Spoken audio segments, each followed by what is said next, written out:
Bon début de soirée. Fadjet, il est 18h.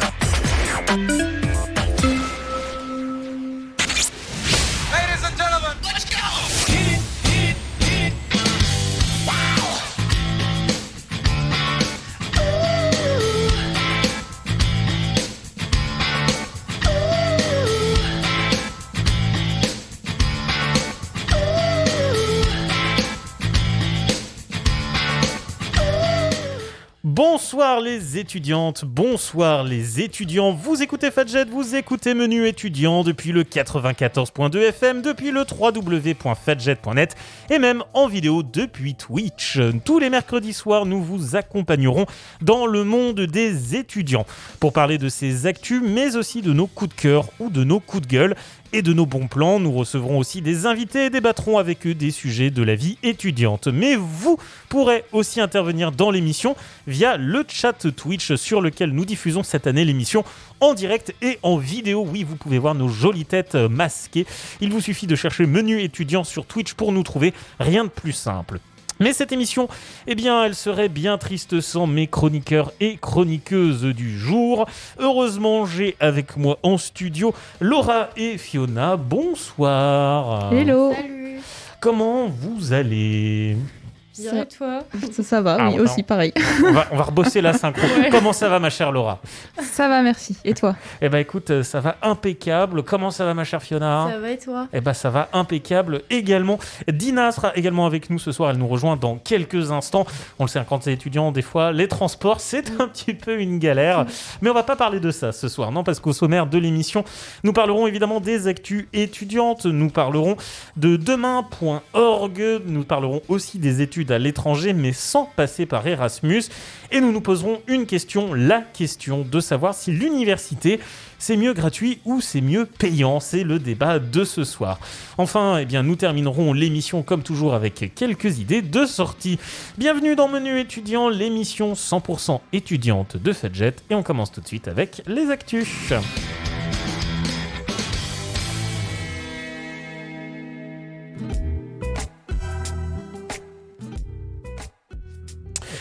Et bonsoir à tous ceux qui nous rejoignent également sur Twitch. N'hésitez pas à participer et à réagir avec nous en direct à ces actualités.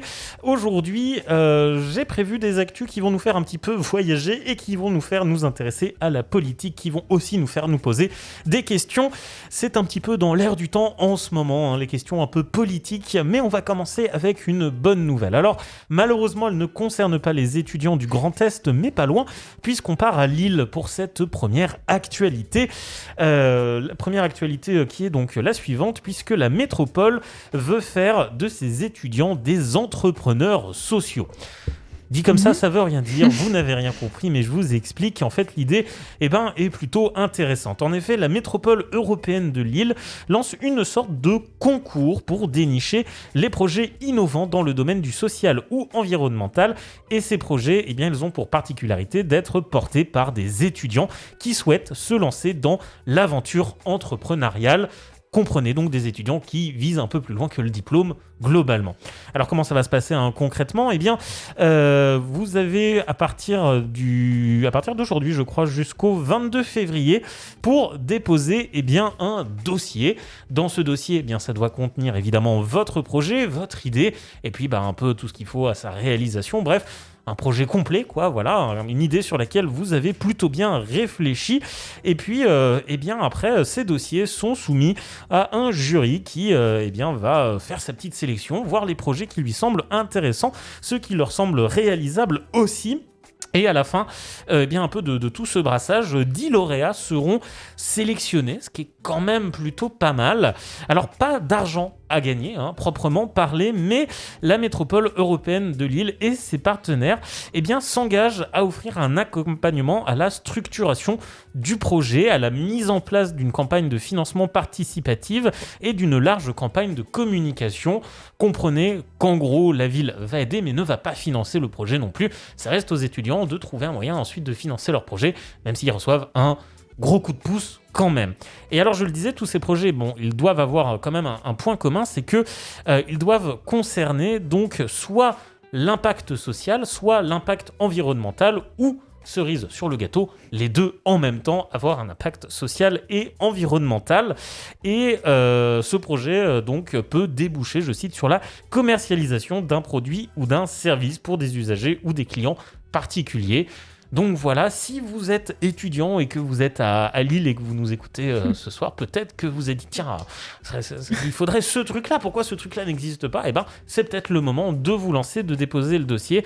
Vous avez jusqu'au 22 février, donc ça fait quand même un bon mois pour réfléchir, mettre en place un peu tout ce projet-là.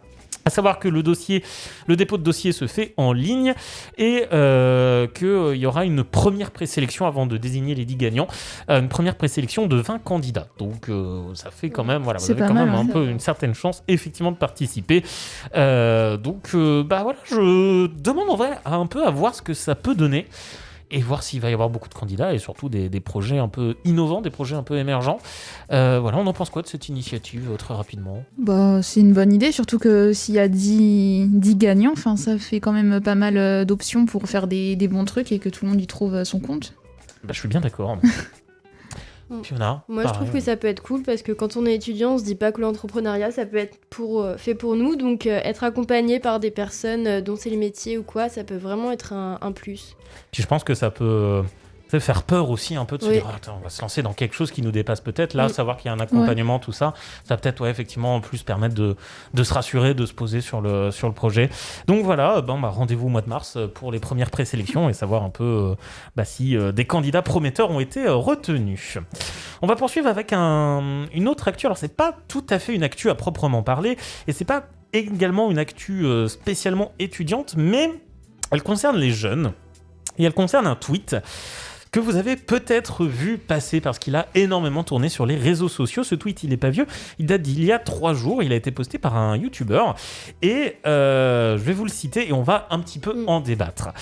Son tweet, c'est « J'arrive vraiment pas à voir le problème à faire du 40-45 heures de boulot par semaine quand t'as pas d'enfant et que t'es jeune. » Ça, c'est le tweet et ça a déclenché beaucoup de passion, beaucoup de réponses plutôt négatives de gens qui voyaient le problème justement à faire 40-45 heures de boulot par semaine, même quand on est jeune et qu'on n'a pas d'enfant. Et ça a un peu déclenché des polémiques, ça a un peu déclenché finalement un peu des gens qui disent viens en hôpital, viens faire 45 heures à l'hôpital, on verra si tu t'en sors, tout ça. Mais je pense que ça peut être intéressant d'en parler parce que en fait 40-45 heures ça peut être le cas de certains étudiants qui font parfois entre 40 et 45 heures de cours ou des étudiants qui vont avoir 20 heures de cours mais 20 heures de travail à côté et pour certains étudiants c'est même plus parce que certains vont cumuler un 35 heures plus leurs heures de cours qui peuvent aussi monter vite. Donc finalement cette question du 40-45 heures de boulot par semaine elle a le mérite de se poser. Donc j'avais un peu envie d'en discuter avec vous qui nous regardez également sur Twitch si vous souhaitez participer au débat. On en pense quoi déjà de base de cette idée du 40-45 heures de boulot par semaine ? Fiona, je t'ai vu un petit mouvement d'yeux là. Vas-y, si j'ai envie de te laisser la parole. Qu'est-ce que tu en penses toi de ce tweet ? Moi, je suis pas d'accord. J'ai envie qu'on reste à 35 heures. C'est bien assez, je trouve, parce que sinon, on fait que travailler. On se réveille, on travaille, métro, boulot, dodo, comme on dit. On n'a plus de place pour les loisirs, les sorties. Et notre vie, c'est vraiment notre travail. Bon, après, si on aime notre travail, ça va. Mais il faut avoir du temps pour sa vie privée quand même. Faut trouver un équilibre, quoi. Et à 45 heures, à part dormir, on fait plus rien. Effectivement.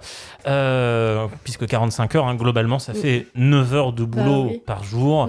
On va dire 1 heure de pause manger, ça fait 10 heures. Tu commences à 8 heures, tu as fini à 18 heures. C'est un peu pour certains quand même le cas quand on est même, j'ai envie de dire, collégien ou lycéen. Moi, j'avais des journées où je faisais 8 heures, 18 heures. C'est horrible. Plus les transports avant et après. Donc c'est ça. Est-ce qu'on a envie de revivre ça finalement dans le monde du travail ? Je vois des noms. On nous dit, parmi les gens qui nous regardent, déjà 35 heures, c'est juste. C'est vrai que des fois, c'est compliqué à caler. Tu en parlais, ma chère Fiona, rien que le transport aussi. Effectivement, il y a certaines personnes qui vont être à 30 minutes de leur boulot, c'est déjà pas mal, mais il y en a pour qui c'est 1 heure, voire 1h30 de transport, ça fait 3 heures aller-retour par jour. Calé à ça 9 heures de taf, ça fait effectivement 12 heures où tu n'es plus chez toi. Effectivement, tu restes chez toi que pour dormir. Ça devient l'hôtel finalement chez toi. Voilà, ma chère Laura, du coup, toi, sur ces 40-45 heures, qu'est-ce que tu en penses ? Je suis d'accord avec Fiona et surtout le fait qu'on dise que ça pose pas de problème pour les jeunes ou ceux qui n'ont pas d'enfants, mais qu'on soit jeune ou moins jeune, c'est un rythme qui convient pas à tout le monde, quoi. On est être humain comme tous et comme tout le monde et du coup on a besoin, comme Fiona le disait, de se reposer. La jeunesse, c'est pas parce que t'es jeune que t'es en forme et que tu peux tout faire. Exactement, je suis bien d'accord. Du coup, moi, ça me fait penser aussi à un autre débat qu'il y a eu pendant quelques temps et qui a été relancé avec le télétravail, et peut-être que là aussi vous allez avoir un avis intéressant sur cette question. C'est que, au final, plutôt que de parler en termes d'heures de travail, est-ce que ce serait pas plus pertinent de parler d'objectifs, de missions et de se laisser libre en termes de temps pour réaliser ces objectifs ? On s'est rendu compte qu'avec le télétravail, les gens étaient plus productifs parce qu'en fait, ils s'organisaient comme ils voulaient. Peut-être qu'ils bossaient moins ou plus. Certains jours, ils bossaient plus, certains jours, ils bossaient moins. Mais ça leur permettait de mieux s'organiser et d'être plus productifs. Est-ce qu'au final, c'est pas une erreur de vouloir absolument compter le travail en termes d'heures et pas finalement juste en termes de mission ou d'objectifs ? Oui, ça pourrait être bien parce que surtout que après ça dépend des personnes, mais il y a des gens quand ils savent qu'ils ont quelque chose à faire, des fois ils y arrivent pas trop ou ils sont peut-être obsédés par le fait de devoir faire quelque chose à tout prix à la fin de la journée et pas forcément y arriver, alors que si ils sont un minimum organisés, ça pourrait être plus profitable d'organiser comme on veut. Effectivement. Fiona, ton avis, toi, sur cette question ? J'avoue, j'y avais jamais pensé à compter, plus compter le nombre d'heures de travail, mais en fonction des objectifs. Et ça peut être une bonne idée parce que, par exemple, dans une journée, si on a terminé avant notre travail, on va se dire, je vais recommencer un autre truc. Et au final, on va le bâcler. Donc, c'est bien de se concentrer juste sur une tâche. Une fois que c'est terminé. Peu importe le nombre d'heures qu'on a passé, en vrai, ça change en fonction de la chose. Et je crois qu'il y a des métiers qui fonctionnent un peu sur ce cas-là. Je crois que, par exemple, c'est les éboueurs qui n'ont pas d'horaire fixe. Et une fois qu'ils ont fini les quartiers, le ramassage, ils ont plus ou moins terminé leur journée. Et c'est vrai que je pense qu'on pourrait adapter peut-être effectivement ce format-là, cette idée-là à d'autres services, à d'autres secteurs. Je crois qu'il y avait une entreprise, alors je crois que c'est aux États-Unis, ils aiment bien tester tout et n'importe quoi aux États-Unis, qui avait laissé libre ses employés sur leurs horaires. Juste pareil, ils leur fixaient des objectifs et ils se sont rendus compte que non seulement les employés travaillaient, mais travaillaient mieux et étaient plus heureux au travail. Finalement, est-ce que c'est pas ça la bonne idée, se fixer des objectifs plutôt que des heures à remplir ? Ça fait un peu comme si c'était nous notre propre patron en fait. Ouais. Et moi, je pense que ce serait pas mal. Donc voilà, peut-être on soumet l'idée si on si nous entend. Si un futur candidat à la République nous entend ce soir et nous regarde, eh bien voilà, on lance une petite pavée dans la mare, mais sait-on jamais. Voilà, on vous tend une perche, n'hésitez pas. Justement, politique et présidentielle, on va en parler dans quelques minutes dans cette émission de Menu étudiant, puisqu'on va parler de Emmanuel Macron et de Yannick Jadot. Les deux se sont intéressés, et pas de la même façon, aux jeunes, mais je vous en parle dans quelques minutes dans Menu étudiant. Juste le temps d'écouter de grands enfants avec le langage des nuages. C'est poétique ce soir dans Menu. On se retrouve juste après pour parler étudiant sur Fadjet. À tout de suite. Il faut qu'on parle, j'entends que tu râles, j'entends tes doutes. C'est la fin du monde, on finira sous les bombes, ça te dégoûte. Écoute, tout ça n'est pas si sérieux mon vieux. Au fond même c'est presque un jeu. Et si dans chacune tes expériences tu y trouves un peu de sens, tout ça n'est pas si sérieux mon vieux. Au fond même c'est presque un jeu. Au fond de toi sans violence, de prendre un peu de distance. Désolé, je laisse couler. Je parle le langage des nuages. Désolé, je laisse couler. J'écouterai plus vos messages. Désolé, je laisse couler. Je suis juste un simple troubadour qui demande juste un peu d'amour en retour. Il faut que l'on parle, je sais ce que t'as entendu. Oui c'est horrible, à la télé c'est horrible. Ils te disent toute la bêtise qui est là partout dans le monde entier. Oui mais tout ça n'est pas si sérieux mon vieux. Au fond même c'est presque un jeu. Et si dans chacune des expériences tu y places un peu de sens, tout ça n'est pas si sérieux mon vieux. Au fond même c'est presque un jeu. Au fond de toi sans violence, de prendre un peu de distance. Désolé, je laisse couler. Je parle le langage des nuages. Désolé, je laisse couler. J'écouterai plus vos messages.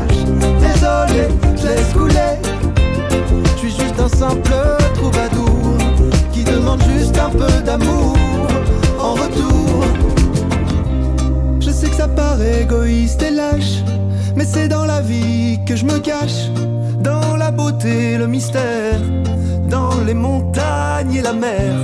Mais j'admire de tout mon cœur ceux qui se battent pour un monde meilleur, qui pensent par leurs convictions. Ils font déplacer l'horizon avec les bons mots, juste comme il faut. Je parle le langage des nuages avec les bons mots, juste comme il faut. C'est l'équilibre qui fait le sage avec les bons mots, juste comme il faut. Je parle le langage des nuages avec les bons mots, juste comme il faut. Désolé, je laisse couler. Je parle le langage des nuages. Désolé, je laisse couler. J'écouterai plus vos messages. Désolé, je laisse couler. Je suis juste un simple troubadour qui demande juste un peu d'amour en retour. Désolé. Des grands enfants avec le langage des nuages, il est 18h15, quasiment 16 et on parle actu dans Menu étudiant.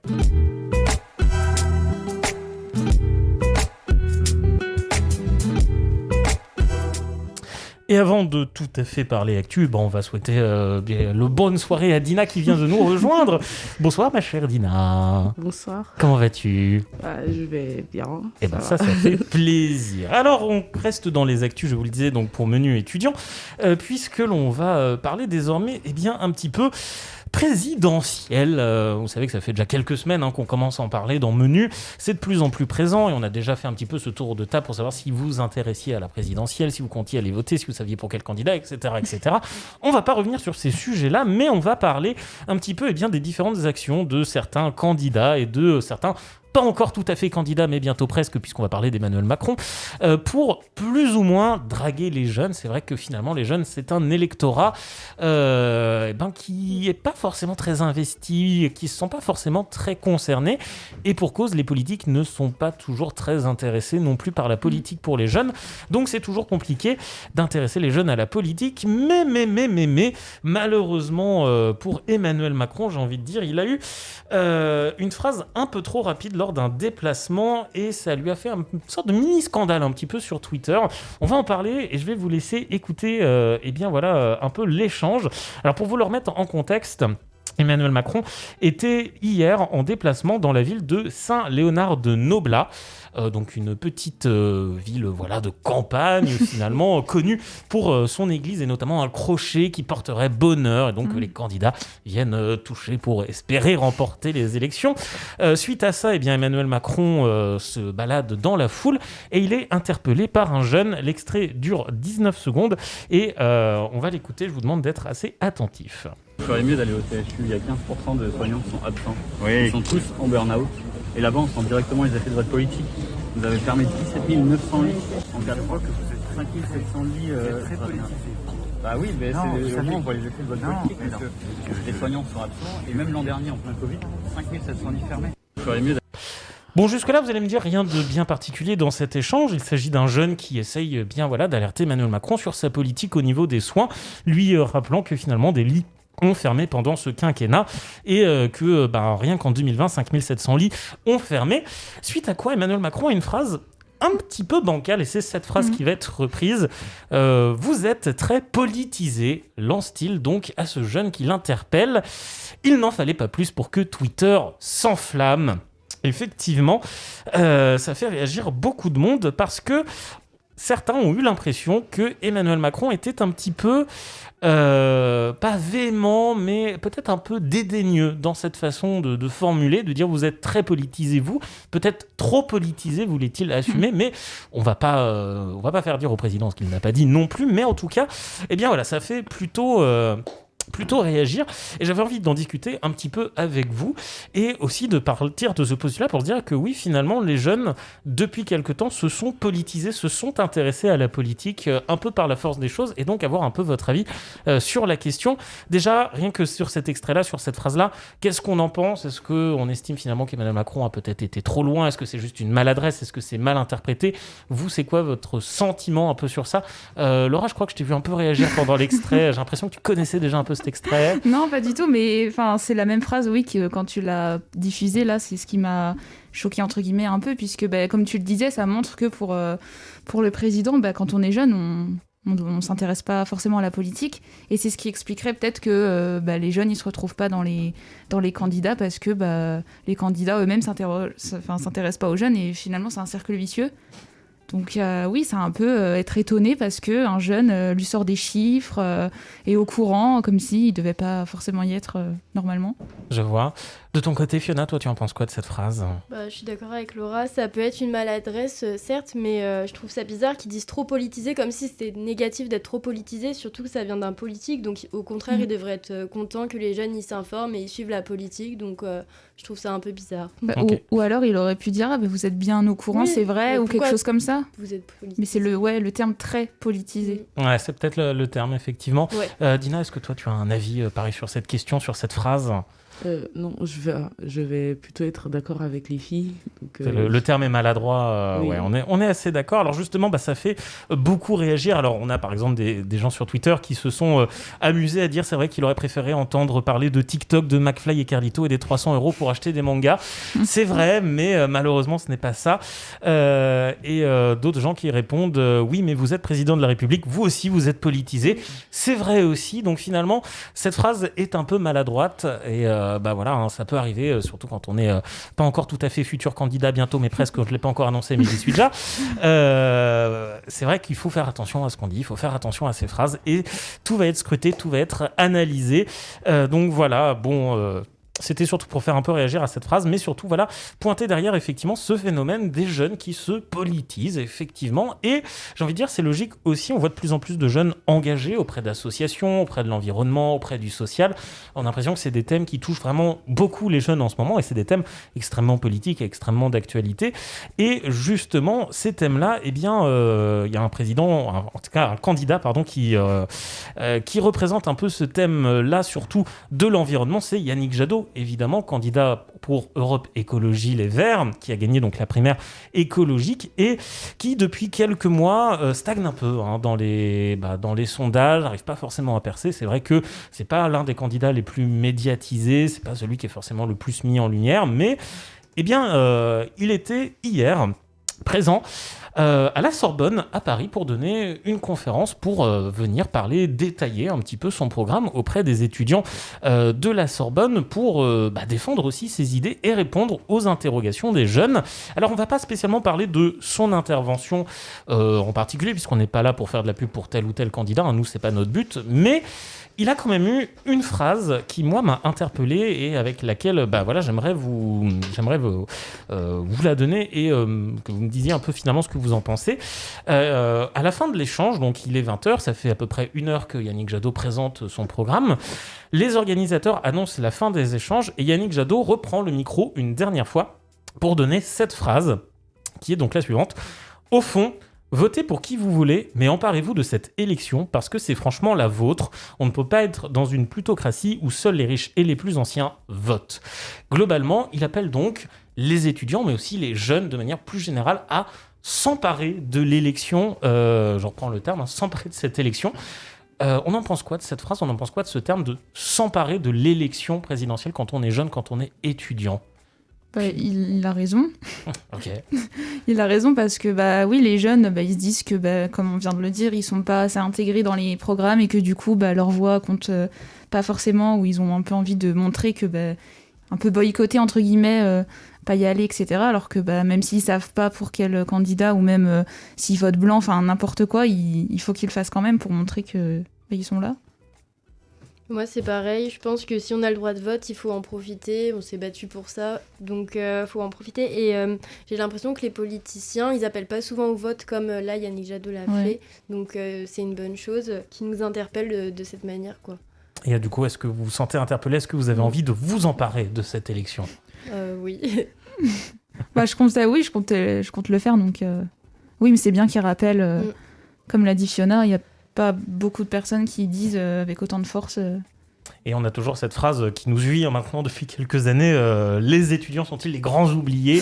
C'est peut-être le moment de montrer que non, justement, les étudiants ne veulent pas être les grands oubliés et qu'ils ont aussi un impact, un poids, et que il faut aussi penser à eux dans une élection quand on est candidat et quand on fait un programme, parce que c'est bien beau d'être président, mais derrière, il faut aussi faire des choses, des actions pour les jeunes, les moins jeunes, et pas que 300 € pour acheter des mangas, bien sûr. Mais après, ça reste une action aussi qui a été menée pour les jeunes, mais il y en a plein d'autres.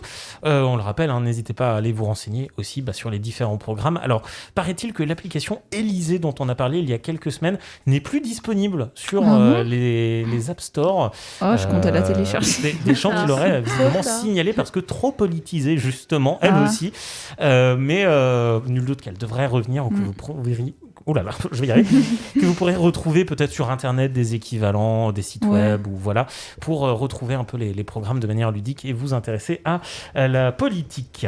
Donc voilà, n'hésitez pas à nous dire également sur le chat Twitch si vous aussi vous comptez aller voter, si vous êtes renseigné, et si vous vous sentez représenté aussi par les programmes et les différentes annonces des différents candidats, parce que c'est vrai que des fois finalement on se dit oui, mais moi je suis dans cette situation là, on ne parle pas de ma situation, et voilà, peut-être que des fois il faut juste alerter pour interpeller, et ça peut donner des choses intéressantes. Voilà pour ces petites actus que j'avais à vous donner aujourd'hui. On va revenir dans quelques instants dans Menu pour parler de bons plans étudiants, puisqu'on va parler d'études à l'étranger. Et on va parler d'une plateforme qui aide les étudiants et qui s'appelle demoin.org. Mais juste avant, on va écouter Leila Adé avec Laisse. Il est 18h26 et on revient juste après dans Menu étudiant sur Fadjet.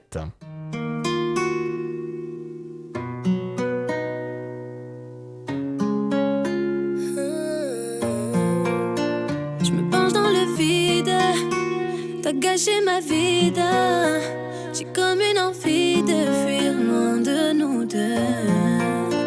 Ta violence m'abîme, je vois la haine que dans tes mains. Tu voulais seulement me nuire, j'effacerai nous deux. J'ai peur de toi désormais, guérir prendra des années. T'as marqué mon cœur à vie, pour ça j'ai le cœur à vivre, ça dure une éternité. Retrouve désarmé, j'ai prié en vain pour qu'il s'en aille. Oublie la noirceur de son âme. Laisse-moi m'évader, je veux ma liberté. Mais survivre ainsi me fait souffrir, je t'en prie. Laisse-moi m'échapper, effacer le passé. Si ton cœur est noir, je ne peux plus t'aimer.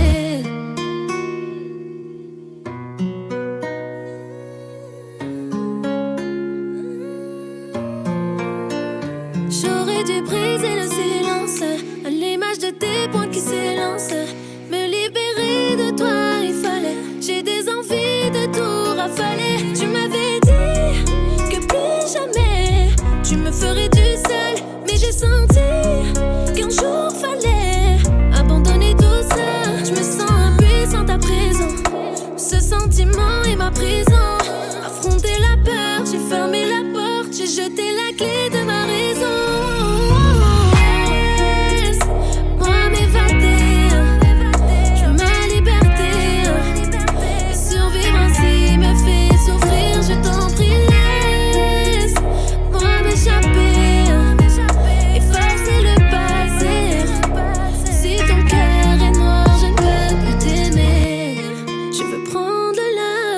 J'ai pris de l'âge et je m'enterre. Le bruit, les larmes, je m'enivre, c'était ça le moteur. T'es impardonnable et la fuite est mon seul moteur. C'est comme d'habitude, faut juste s'habituer. Laisse-moi m'évader, je veux ma liberté. Et survivre ainsi me fait souffrir, je t'en prie. Effacer le passé. Si ton cœur est noir, je ne peux plus t'aimer.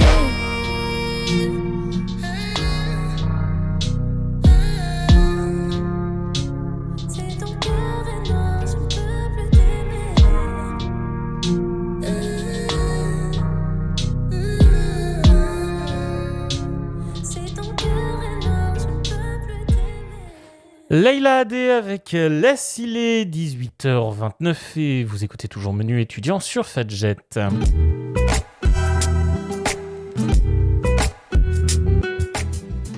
Et on va donc enchaîner avec des bons plans désormais étudiants, puisque oui, après les actualités, on va s'intéresser un petit peu à des astuces pour se faciliter la vie quand on est étudiant. Et ça tombe bien parce que on va commencer par un premier sujet qu'on a déjà abordé, les études à l'étranger, sauf qu'on l'a souvent abordé sous le prisme d'Erasmus.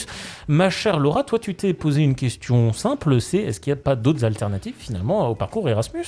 Oui, tout à fait. Justement, comme tu l'as dit, quand on pense études à l'étranger, on pense Erasmus. Ouais. Mais effectivement, il n'y a pas que cette solution qui existe. Et du coup, j'ai fait une petite sélection pour vous donner envie de vous expatrier ou alors de vous donner envie de le faire si jamais c'était dans un coin de votre tête. Mais juste avant, je voulais vous demander autour de la table, est-ce que vous avez déjà eu envie d'aller étudier à l'étranger ou même si vous prévoyez de le faire ? Vas-y. Bon, je commence, malheureusement, parce que je suis le plus éloigné des études maintenant, mais je pense qu'à l'époque où j'étais encore étudiant, j'aurais peut-être fait une année en Angleterre, parce que j'aime bien ce pays, et puis que c'est pas trop loin, mais que c'est quand même très dépaysant. L'Angleterre, ça m'aurait bien plu, je pense. Et moi, alors qu'il est, petite anecdote, j'aurais dû être en Espagne. J'étais prise en Erasmus cette année, mais j'ai pas eu le courage. Et du coup, je suis restée à Nancy. Voilà. Mais donc oui. Tu veux qu'on fasse la suite de l'émission en espagnol Si. Non, yes, ah oui, d'accord. Oh là là, moi je sais pas. Non, mais pour revenir sur ce que t'as dit, oui, Erasmus, ça m'a toujours attirée. Et je me ferme pas les portes pour refaire quelque chose à l'étranger, un semestre ou quoi. Très bien. Okay. Et toi, Dina ? Moi, du coup, je suis à l'étranger, parce que je viens de Martinique, donc on va dire étranger, France hexagone. Là, t'es dans la métropole.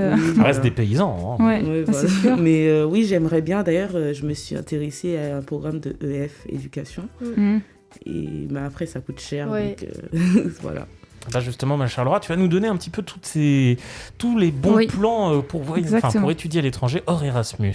Alors d'abord, une solution qui concerne tout le monde et pas que les étudiants, les séjours linguistiques, puisque n'y a pas de condition d'âge et la durée est variable. Il y a pas mal de personnes qui s'engagent après le bac ou après une formation en études supérieures, soit pour faire une pause ou découvrir une nouvelle langue, une nouvelle culture, etc. Et la structure que je connais le plus, c'est justement EF, surtout parce qu'il y avait des influenceurs à une époque, quand on faisait un peu la promotion, qui partaient par exemple à New York, qui donnaient bien envie. Et la structure EF, elle a des campus dans 54 villes autour du monde. Ah ouais, c'est pas mal. Donc oui, c'est pas mal. Et après, si vous voulez être sûr de votre choix, il y a 2 fédérations qui regroupent les organismes sérieux, l'UNOSEL et l'Office, et en plus, il y a des certifications. Et donc justement, je l'ai dit, les programmes d'échange existent et pas seulement en Erasmus. Il y a certains pays hors Union européenne qui disposent de programmes d'échange. Par exemple, le programme MICEFA, qui a des partenaires nord-américains, donc ce qui permet aux étudiants d'Île-de-France scolarisés dans certaines universités de pouvoir partir aux États-Unis. Ça doit être bien quand même. Ouais. Une petite année aux States, là. Comme dans les films. Ah ouais, ça peut être bien. LA. Ouais. Et donc là, c'est le même principe que pour Erasmus. L'étudiant n'aura à payer que l'inscription et non les frais de scolarité. Et justement, une autre solution qui existe en lien avec, c'est d'être dans une formation qui propose tout simplement un double diplôme et du coup qui ont des partenariats avec une école dans un autre pays. Et ça, c'est surtout un atout si on envisage une carrière à l'international, par exemple. C'est vrai. Il y a certains métiers où c'est plus intéressant que d'autres. Voilà. Mais si vous êtes commercial, je pense que ça peut être une très bonne... c'est ce que j'étais en train de penser, très bonne idée, ouais. Mais souvent, le problème, c'est que ce sont des écoles qui coûtent assez cher, puisque s'ils ont une filiale dans un autre pays, surtout aux États-Unis... Voilà. Et donc, pourquoi pas s'inscrire en doctorat, en bachelor, en master à l'étranger après des études en France, ça peut être aussi une solution. Par contre, avant de le faire, il faut s'assurer que notre diplôme qu'on possède, il soit reconnu dans le pays. Et inversement. Oui, puisque sinon, ça voudrait dire qu'il faudrait qu'on refasse des années d'études, etc. Oh non, plus d'années à l'étranger, mince. Et par contre, ça c'est pas valable pour les pays européens, puisque on dispose d'équivalents, puisque quand on passe des partiels, on valide des crédits. Et donc, c'est ce qui permet de compenser ou de continuer dans un autre pays, par exemple, sans reprendre de cours. Et une autre solution aussi que j'ai repérée, c'est le volontariat ou les stages à l'étranger qui existent. Là aussi, ça concerne par contre les grandes écoles, puisqu'elles peuvent proposer des années de césure durant lesquelles on peut faire du volontariat, justement. Et pour les stages à l'étranger, là, il faut bien prévoir les conventions, puisque d'un pays à l'autre, forcément, ça diffère. Ouais. Et en tout cas, ce qu'il faut retenir quand même, c'est qu'il faut bien réfléchir, préparer en amont, penser aux dates limites pour déposer des pièces, notamment au niveau administratif, par exemple les passeports, des choses comme ça, l'assurance maladie, etc. Prévoir le budget sur place, parce que c'est pas pareil, ça peut, le coût de la vie, ça peut ne pas être le même qu'en France. Surtout en Angleterre, voilà. Ça coûte bien plus cher. Et enfin, une chose que je n'ai pas précisée, c'est que certaines formations ou certaines écoles peuvent exiger un certain niveau de langue. Donc là aussi, il faut se renseigner sur des organismes qui existent et qui peuvent mettre en place des certifications pour que notre niveau de langue soit reconnu et qu'on puisse voyager tranquillement. Do you speak English? Yes, very well. C'est exactement ce que j'allais dire. Voilà, yes, Brian is in the kitchen pour reprendre bien sûr ce très vieux sketch. Oui, je suis vieux. Voilà, je l'assume. Mais ouais, c'est vrai que c'est important d'avoir mine de rien de maîtriser la langue dans le pays où on va. Ou sinon, vous allez au Québec. Comme ça, vous avez le dépaysement et la même langue. Enfin, presque. Et on peut se perfectionner en anglais aussi. Exactement. On peut tout faire. C'est bien, voilà. Voyageons au Québec. Allez, il y a beaucoup, j'ai vu pas mal passer d'étudiants qui font une année au Québec, ou même des gens pour leur taf qui vont prendre une promotion au Québec, parce que c'est vrai que finalement, ça reste une langue qu'on connaît, même s'il y a des petites modifications, mais voilà, et un truc totalement dépaysant. Je ferai peut-être 1 an au Québec pour en découvrir. Je ferai peut-être Fadjet depuis le Québec. Ah. Voilà, je vais proposer à la fin de l'émission. T'auras pris l'accent peut-être. Voilà, peut-être, on verra bien. Bon, avant de parler d'études à l'étranger et de voyager au Québec, on va revenir un peu en France. Avec toi, ma chère Dina, puisque toi, tu nous as dégoté un bon plan aussi cette semaine pour les étudiants. Donc, c'est une plateforme qui aide à la vie étudiante et qui s'appelle demain.org. Oui, donc vu qu'on rentre en période de stage, donc ça peut être très compliqué de trouver son stage, surtout s'il s'agit du premier stage. Donc le programme demain.org est ouvert aux étudiants et aux lycéens et il permet un accompagnement au niveau des étudiants avec un mentor, on va dire, qui sera dans le monde professionnel. Donc, qui est complètement gratuit à 100%. Donc, surtout, cette plateforme a été créée durant notre crise sanitaire, au tout début, pendant le premier confinement, parce qu'il y a eu beaucoup d'étudiants qui se sont retrouvés sans stage ou sans alternance. Et donc, le plateforme, et en partenariat avec... donc la solution, le programme Un jeune, une solution. Et donc eux, ils sont, en gros, leur travail, c'est de nous relier, nous les étudiants, ou sinon des lycéens, au monde professionnel avec un accompagnement. C'est disponible dès le lycée demain. Oui, voilà. Ok, ouais, oui. donc ça c'est cool. Et donc ça s'écrit demain, donc DEMA1N. .org, voilà, demain.org. Ok, et il me semble que toi, du coup, tu as utilisé cette plateforme-là, justement, tu l'as utilisée. Alors, est-ce que tu peux nous partager peut-être un peu ton expérience, nous dire ton ressenti par rapport à cette application, à cette plateforme? Oui, donc moi, je suis dans une nouvelle école, une réorientation depuis septembre, et donc je souhaitais faire une alternance, sauf que le conseiller de mon école, il m'a clairement dit que, étant donné que j'étais en droit et que là, je suis en communication, donc c'est 2 choses complètement différentes et donc je n'ai pas d'expérience. Et en général, les entreprises, ils ne souhaitent pas prendre des étudiants en première année. Donc, ce que j'ai fait, il y avait une inégalité au niveau des choix et que les entreprises qui ne veulent pas former, etc. Donc, ce que j'ai fait, c'est que je me suis renseignée, j'ai fait des recherches sur, comme j'ai dit, la solution, le programme, Un jeune, une solution. Et donc, sur leur plateforme, j'ai pu découvrir le site demain.org. Donc, ça fait 1 mois que j'ai un tuteur. Donc, il m'aide en me conseillant, par exemple, pour les lettres de motivation. On s'entraîne pour les entretiens, le CV, etc. Et donc, Là, en ce moment, je cherche un stage, donc du coup, ça sera notre prochaine étape. J'espère qu'on va réussir. Donc, voilà. Tu pourras nous partager ce retour d'expérience dans l'émission, évidemment. Oui. Demain.org, est-ce que ça vous aurait été utile, ma chère Fiona, ma chère Laura est-ce que ça vous sera peut-être utile dans l'avenir aussi? Est-ce que vous pensez peut-être tester la plateforme? Je vois des petits oui de la tête du côté de Fiona. Du coup, j'ai connu cette plateforme il y a vraiment une semaine, donc c'est hyper récent parce qu'une amie à moi l'utilise. Elle m'a expliqué comment ça se passait comme tu l'as fait tout à l'heure. Et oui, je trouve que c'est une bonne chose d'avoir un mentor qui est déjà dans le monde professionnel. Donc lui, il connaît plus les codes et même il a des contacts si nous, on n'en a pas. Et ouais, je trouve que c'est bien. Même si c'est des entretiens au téléphone, je crois que tu rencontres pas forcément. Ou sinon en caméra, parce que du coup, lui, il est dans le sud. Donc le mentor, il n'est pas obligé d'être dans la même ville. Et il aide vraiment à bâtir un réseau sur LinkedIn, par exemple. D'accord. Ça, c'est cool, ouais. Et du coup, toi, Laura, susceptible de l'utiliser je trouve que c'est bien parce que, je vois, à la fac, on avait des cours comment faire un CV, une lettre de motivation, mais c'était un prof, donc pas forcément... il faisait un modèle de base, alors que là, si on a un mentor qui a vraiment un pied dans le métier qui nous intéresse, du coup, c'est super intéressant. Et voilà, donc demain, DEMA1. n.org pour retrouver et donc peut-être trouver son mentor. Donc la plateforme est disponible partout en France. Voilà, c'est pas qu'une plateforme locale, c'est une plateforme nationale. Et le programme dure 3 mois minimum. Donc voilà, et vous êtes suivi donc par quelqu'un qui s'y connaît et qui pourra vous conseiller et peut-être aussi, je pense parfois peut-être conseiller un cursus d'école pour dire c'est peut-être mieux si tu veux faire ça ou ça. Donc ouais, ça peut être intéressant, un peu, je vais pas dire l'équivalent d'un conseiller d'orientation, mais peut-être des fois un peu plus pertinent ou se dire au moins je sais à qui je parle. Et ça aide même quand on souhaite juste faire augmenter ses notes ou quoi que ce soit. C'est pas forcément pour trouver un stage ou une alternance, c'est vraiment un accompagnement personnalisé. Et voilà, vous avez toutes les infos. Merci beaucoup pour ce très joli bon plan, ma chère Dina.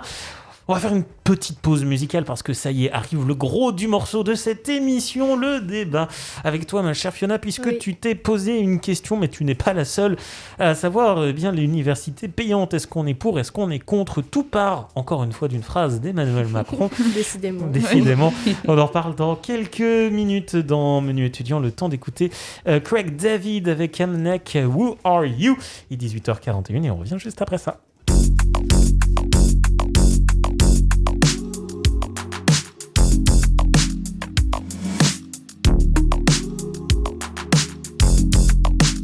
Just wanna get to know who you are. I already know you're a superstar, but you know it's only gonna get you that far. Acting like somebody else. I just wanna get to know who you are. I just wanna find a way to your heart. But are you able to let down your guard? Instead of acting like somebody else. I wanna know who you are. I just wanna get to know you. Wanna see the real you shine through. Not how many likes you got on your socials, or how many brands you got on the talk, cool, yeah. I just wanna get to know ya. Baby, I already told ya. So how about me and you go a little deeper, yeah. I just wanna get to know who you are. I already know you're a superstar, but you know it's only gonna get you that far. Acting like somebody else. I just wanna get to know who you are. I just wanna find a way to your heart. But are you able to let down your guard? Instead of acting like somebody else. I wanna know who you are. I know that deep inside there's somebody true. May take a while to do, but it will come back to you. I see you hiding behind the mask. You say everything is fine when anybody asks. You keep everything you are in a heart of glass. But I think more than that, cause a person they all see doesn't matter much to me. I wanna know just who you are beyond the facade. I just wanna get to know who you are. I already know you're a superstar, but you know it's only gonna get you that far. Acting like somebody else. I just wanna get to know who you are.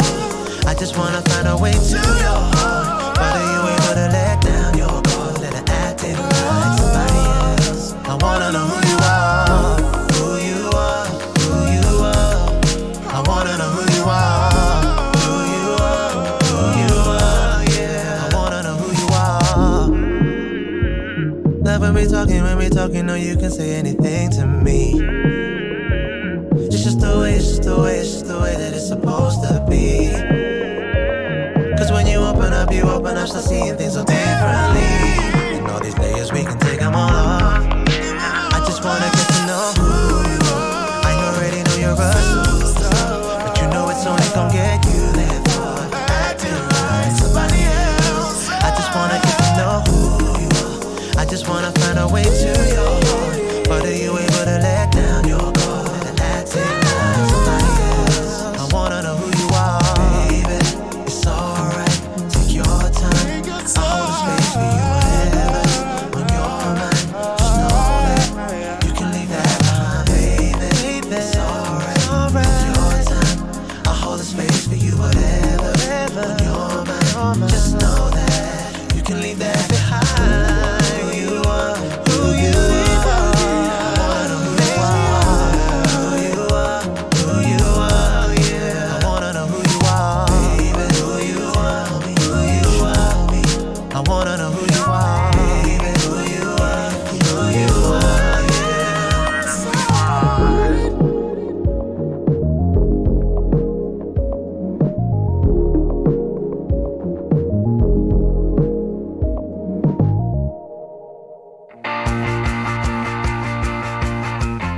Le grand débat de Menu étudiant. Violet, c'était un garçon qui suit trop la tendance. Moi je suis superficiel? Ah putain, mais de la part d'un faillot, ça me fait super plaisir ça d'être superficiel. Ça va finir. Peut-être ce soir, car on va parler d'un sujet un peu controversé et qui eh bien, s'est un petit peu initié dans cette campagne présidentielle comme un cheveu sur la soupe, puisque cette question, c'est la suivante: l'université payante, pour ou contre? Ma chère Fiona, c'est toi qui as eu la lourde tâche de nous préparer ce débat aujourd'hui, puisque tout part eh bien, d'une actualité que tu avais vue de base. Je te laisse nous expliquer un petit peu tout ça. Oui, je vais vous parler d'un sujet qui suscite beaucoup de réactions de la part des étudiants depuis le 13 janvier 2022. À cette date, Emmanuel Macron, il a participé à une conférence des présidents d'université et c'est là qu'il a annoncé les grandes lignes de son potentiel deuxième quinquennat, du coup, pour l'enseignement supérieur et la recherche. Pendant cette conférence, voilà ce qu'il a dit. On ne pourra pas rester durablement dans un système où l'enseignement supérieur n'a aucun prix pour la quasi-totalité des étudiants, où un tiers des étudiants sont considérés comme boursiers et où pourtant nous avons tant de précarité étudiante et une difficulté à financer un modèle beaucoup plus financé par l'argent public que partout dans le monde. Donc pour lui, le système d'études supérieures actuel, qui est quasiment gratuit à l'université, est inefficace. Un de ses arguments, c'est de parler du taux d'échec en première année. Je le cite, 50% des étudiants se présentent aux examens. Cette volonté de revoir le coût d'admission dans les universités, elle a beaucoup fait parler et notamment sur Twitter, les étudiants, ils ont exprimé leur mécontentement. Parmi les centaines de tweets que j'ai pu lire, j'ai retenu celui de Camille Daudet qui dit « Ça fait 2 ans que les étudiants subissent de plein fouet la pandémie, une précarité étudiante grandissante avec la perte des jobs étudiants par exemple, et la solution de Macron, c'est de nous enfoncer encore plus en rendant l'université payante. » Je vous rappelle qu'en France, l'État il prend en charge une partie du coût des formations dans les établissements publics, ce qui fait que les étudiants à la fac, ils doivent payer entre 100 et 380 € pour s'inscrire et suivre leurs cours. Aux États-Unis, le prix des études, il est très élevé, on le sait. En moyenne, ça se situe entre 15 et 20 000 $ par an, donc c'est énorme. Les étudiants français, ils ont bien conscience d'avoir de la chance par rapport aux étudiants internationaux, mais ils reprochent notamment au président d'oublier qu'ils ont des charges et des frais générés par leurs études. Un logement déjà. Oui, par exemple. Manger, se nourrir. Ils ont l'impression... De quoi ? Non, j'ai dit les factures. Les factures, c'est ça, faut payer.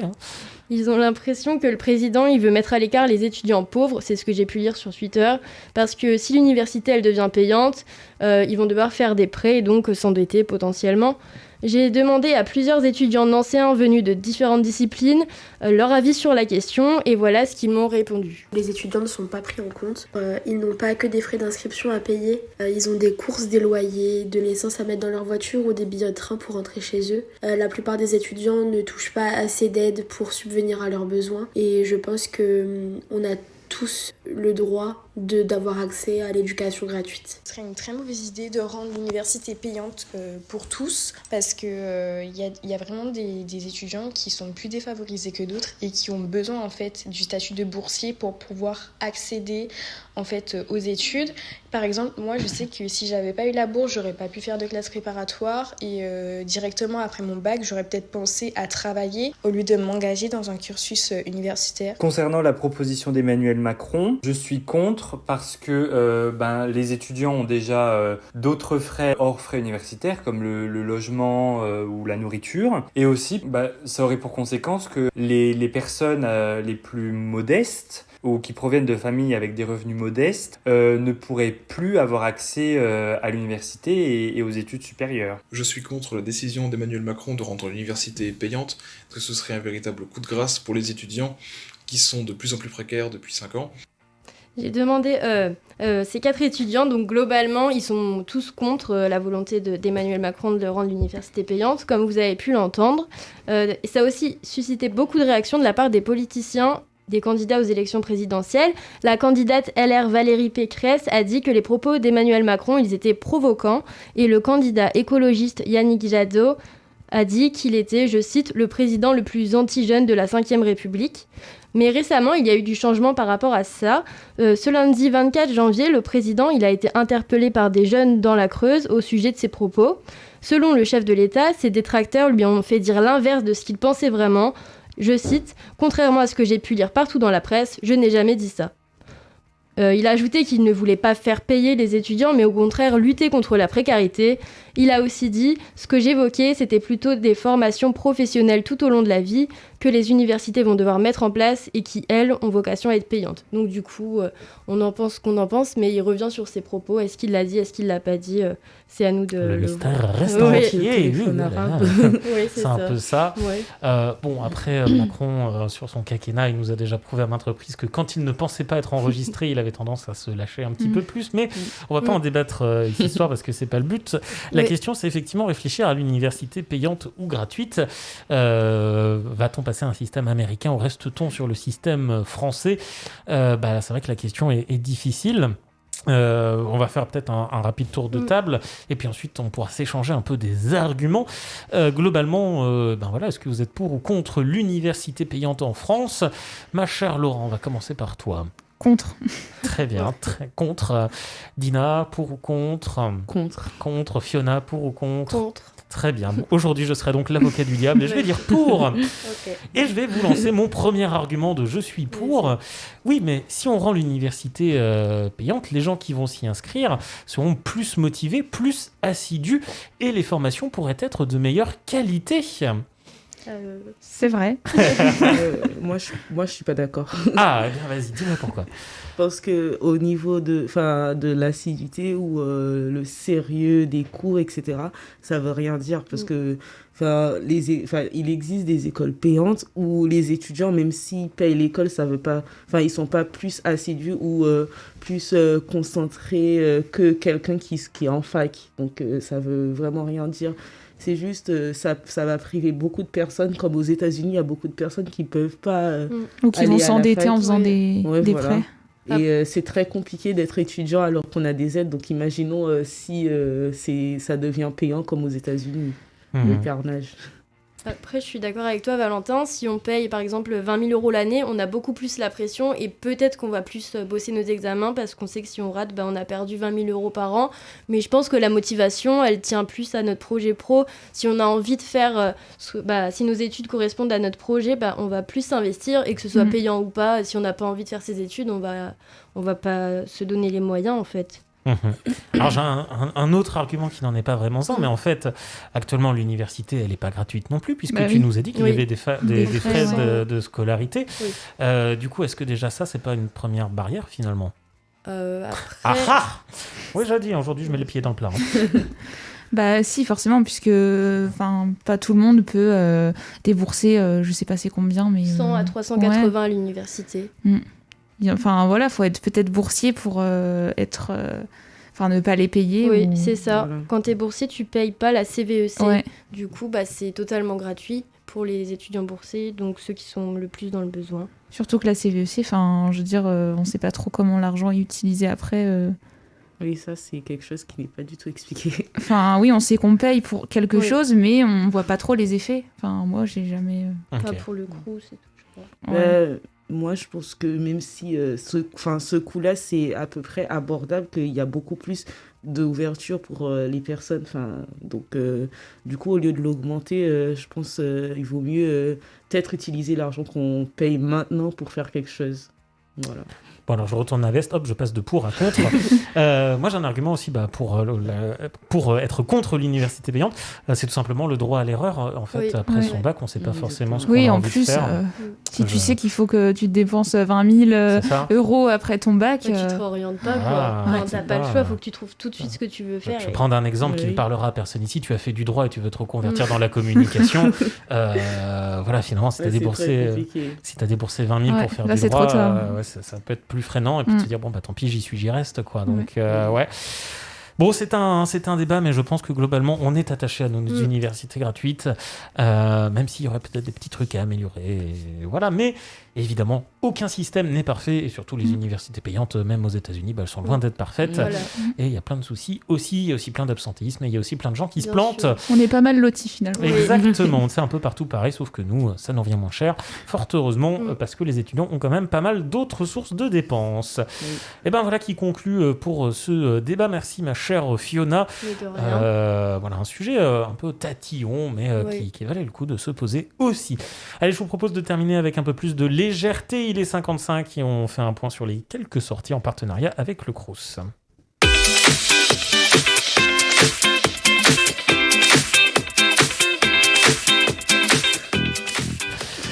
Et comme toujours, je vous propose des sorties à la fois sur Metz, mais aussi sur Nancy. On va commencer avec une première sortie demain soir pour les mélomanes et les musiciens, puisque c'est un concert de rap qui nous est proposé à Metz, donc par le rappeur Riska, donc je ne sais pas si vous le connaissez. Non. Eh bien, c'est le finaliste de l'édition 2021 du tremplin régional de création étudiante du réseau Crous Pulsation, donc en partenariat avec les Nancy Jazz Pulsation et le Crous. Riska est un auteur-compositeur interprète et ingénieur de son, immergé dans une diversité des styles musicaux, allant du rap à l'afrobeat. Passionné de musique depuis son plus jeune âge, il a grandi avec une seule obsession, créer la sienne et se mettre en scène.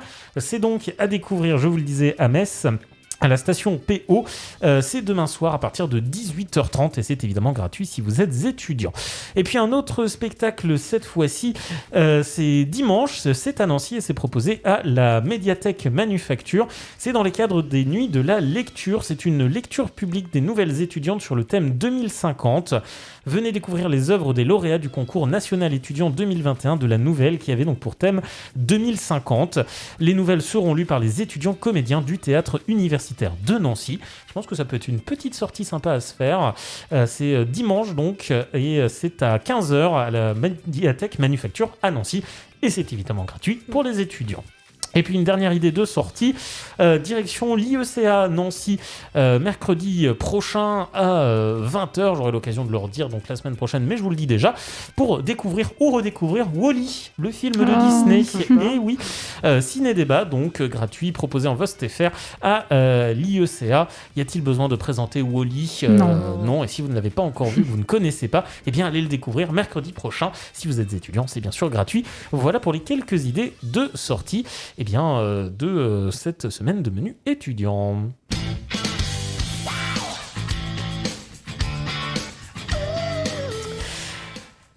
C'est malheureusement déjà la fin de ce menu étudiant. Et oui, il est déjà 58. Merci beaucoup de nous avoir suivis. On se retrouve évidemment la semaine prochaine pour le mois de février. Débuter février avec vous.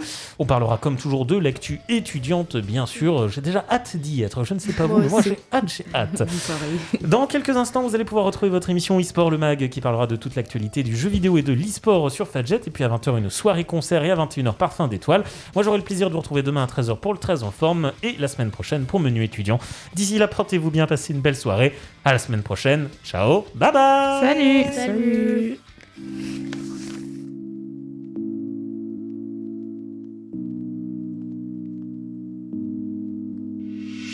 Puisque